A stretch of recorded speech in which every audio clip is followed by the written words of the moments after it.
Hello, good evening. Eto, pasilip ko lang sa inyo yung ginagawa ko pag galing ko sa opisina, pag uwi sa bahay, yan. Lilinisin ko lahat ng mga kinainan ng mga anak ko. Ayun, pagkatapos niyan, maglilinis ng bahay, lalaba. So, naiintindihan ko lahat ng mga hirap ng mga aplikante ko kung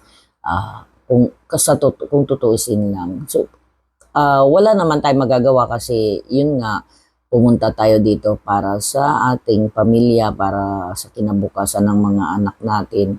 So, laban lang tayo, laban lang. Mahirap man ang buhay.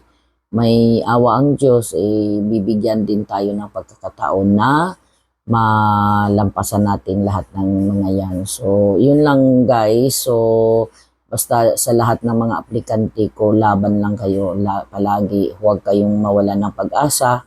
Basta importante ay ingatan nyo yung kalusugan nyo. God bless. Salamat sa lahat ng mga um, magsasubscribe pa rin.